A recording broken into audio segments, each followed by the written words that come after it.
पापा, ये गुलाब वाला टेडी बियर अच्छा है ना, खरीद दो ना पापा, सिंधु ने जिद की। नहीं बेटी, तुझे इससे भी बड़ा वाला खरीद दूंगा, ठीक है। नहीं, मुझे बड़े खिलौनों से डर लगता है, मुझे यही चाहिए। उस टेडी बियर का दाम है 795 रुपये। अखबारों में चित्र बनाकर जीवन यापन करने मुझ जैसे प्रेस आर्टिस्ट के लिए यह बड़ी राशि है। न, हम गरीब नहीं, भूखे नहीं रहते, छोटी मोटी ज़रूरतें आसानी से पूरी होती हैं, उन सब की तो कोई समस्या नहीं, बस इस तरह की बाकी ही। मेरे सहकर्मी की शादी है, कुछ उपहार खरीदने के लिए यहाँ इस दुकान पर आया हूँ, लेकिन अपने साथ सिंधु को ले आना मेरी भूल है। वह तो अभी भी उस टेडी बियर को खरीदने की आशा में उसे हाथ में पकड़े हुए है। पर मैं अच्छी तरह जानता हूँ कि सिंधु के साथ ईमानदारी से रहना ही बेहतर है। बेटी, देखो इसके दाम 795 रुपये, मतलब लगभग 800 रुपये। पापा के पर्स में देखो कितने पैसे हैं, सिर्फ 60 रुपये। तो हम इसे अभी नहीं खरीद सकेंगे, लेकिन मैं तुम्हारे जन्मदिन तक जरूर खरीद दूंगा, अगले महीने में ही। ठीक है ना, वादा? हाँ, मैं वादा करता हूँ। अगले दिन के शाम को जब मैंने दफ्तर से लौटा, सिंधु आकर मुझसे लिपट गई और बोली, पापा अब तो 29 दिन ही बाकी। किस लिए बेटी? मेरे जन्मदिन के लिए, गुलाब वाला टेडी बियर खरीद कर अपने घर आने के लिए। हर शाम जब मैं घर लौटता, दिनों की संख्या की याद दिलाने लगी सिंधु। मैंने निश्चय किया कि सिंधु की जन्मदिन तक मैं उस टेडी बियर खरीद दूंगा। लेकिन कैसे?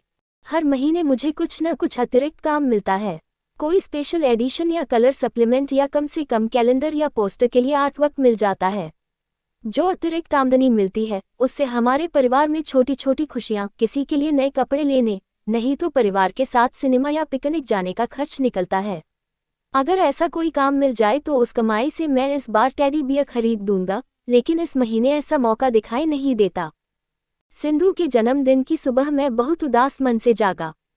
टेडी बियर खरीदने के लिए पैसे नहीं हैं, किसी न किसी तरह कमाना है। बिना नाश्ता खाए जल्दी से घर से निकलना चाहता हूँ। सिंधु सो रही है। चुपचाप कमरे से बाहर आने लगा तो सिंधु ने कंबल से सिर उठाया और बाली, पापा मुझे बधाई देने भूल गए, मेरी परी रानी को जन्मदिन मुबारक। भरे गले से बोलते हुए मैंने उसके माथे को चूम लिया, लेकिन आंसुओं को नीचे नहीं गिरने दिया।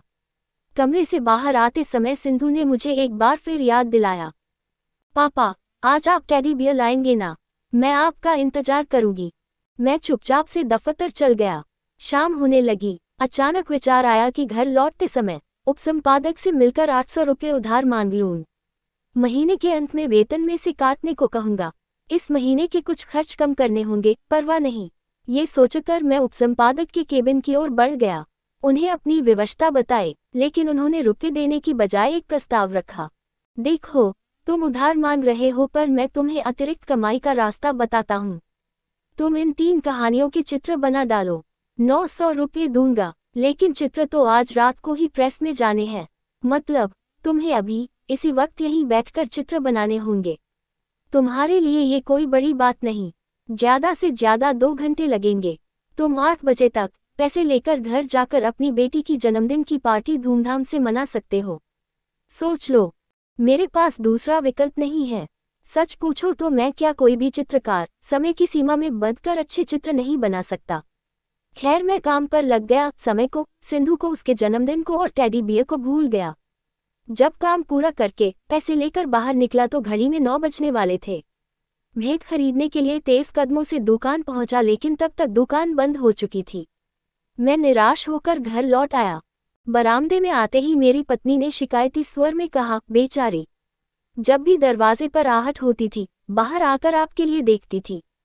शाम से कुछ नहीं खाया उसने। कहती रही, पापा आएंगे, टेडी बियर लाएंगे, तब मैं, पापा और टेडी बियर मिलकर एक साथ खाएंगे। अभी अभी सोई है। मैं हतोत्साहित हो गया, खाने की इच्छा भी लुप्त हो गई। उदास मन से सम्मानार्थ भेजी गई एक पत्रिका के पृष्ठ उल्टने लगा। उसमें किसी प्रतियोगिता के नतीजे छपे थे। इस प्रतियोगिता में विजेताओं को इनाम के रूप में गिफ्ट कूपन दे रहे थे। इन गिफ्ट कूपनों को चुनी हुई दुकानों में देकर मनपसंद सामान खरीदा जा सकता था। झट से मुझे एक उपाय सूझा। एक चार्ट पेपर लेकर उस पर गुलाब वाले टेडी बियर का चित्र बनाया। आकार और रंग में वह बिल्कुल असली टेडी बियर लगता था। उस चित्र पर आदत के अनुसार मैंने हस्ताक्षर भी कर दिए। एक चॉकलेट का बॉक्स जिसे मेरी पत्नी ने खरीदा था, और इस चित्र को साथ लेकर हमने सिंधु को जगाया। सिंधु बेटी, और एक बार जन्मदिन के मुबारक। लो ये चॉकलेट बॉक्स और ये टेडी बियर का चित्र तुम्हारा गिफ्ट कूपन। कल सुबह ये गिफ्ट कूपन दुकान पर दोगी तो वहाँ के अंकल तुम्हें असली टेडी बियर देंगे। पापा, ये टेडी बियर का चित्र आपने बनाया क्या?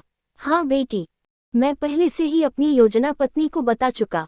कल किसी समय सिंधु को दुकान जाकर असली टेडी बियर दिलवा देना और दुकानदार के पास पहले ही पैसे जमा कर देना ताकि सिंधु को लगे कि उसे टेडी बियर इस टेडी बियर के चित्र यानी गिफ्ट कूपन के बदले में ही मिल रहा है। सिंधु मेरे बनाए गए उस चित्र को देर तक देखती रही, फिर बोली, पापा, ये तो बिल्कुल वह दुकान वाला असली टेडी बियर लगता है।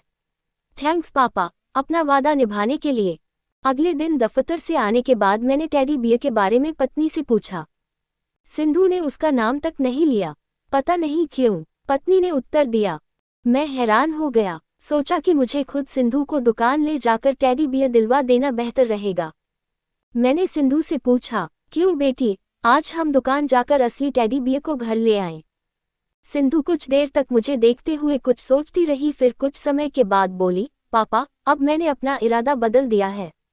जो चित्र आपने बनाया था ना, वो बहुत सुंदर है। ऐसा सुंदर चित्र मैं दुकान वाले अंकल को क्यों दूं? ना पापा, मुझे वो गुलाब वाली टेडी बियर नहीं चाहिए। मुझे यही चित्र चाहिए। दुनिया की किसी भी मूल्यवान वस्तु के बदले में मैं इस चित्र को नहीं दूंगी।